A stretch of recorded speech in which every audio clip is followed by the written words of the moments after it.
Hello বন্ধুরা, কেমন আছো তোমরা? তোমরা তো জানো আমি মামার বাড়িতে থাকি। আর আজকে যাচ্ছি আমি আমার নিজের বাড়ি, তো সেটাই তোমাদেরকে দেখাচ্ছিলাম। দেখো, আর এটা হচ্ছে আমি, দেখো প্রচণ্ড রোদ, গরম ছিল, প্রচুর গরম। আর এটা হচ্ছে বোলপুর শান্তিনিকেতনের কোপাই নদী। আর এখানে হচ্ছে আমার বাড়ি, তোমাদের বলা হয়নি, আজকের ভিডিওতে বলে দিলাম। আমার বাড়ি বোলপুর শান্তিনিকেতনের এরিয়ার মধ্যে। তারপর আমি বাড়ি এসে চেঞ্জ করে খাওয়া দাওয়া করে একটু ঘুমিয়ে নিলাম। তো দেন বিকালবেলা ঘুম থেকে উঠে আমি আর আমার বন্ধু বেড়াতে গিয়েছিলাম। তো বেড়াতে যাওয়ার আগে দেখলাম ছেলেগুলো বাইরে ক্রিকেট খেলছে, সেটাই তোমাদের দেখালাম। তারপর দেখছি আমাদের সাথে আমার ভাইও অ্যাড হয়েছে, তো সেটাই দেখাচ্ছিলাম তোমাদের, যে দেখো এটা হচ্ছে আমার ভাই।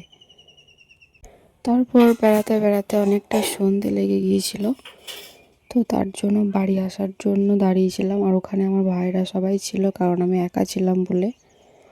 তো চলো টাটা, ভিডিওটা এই পর্যন্তই।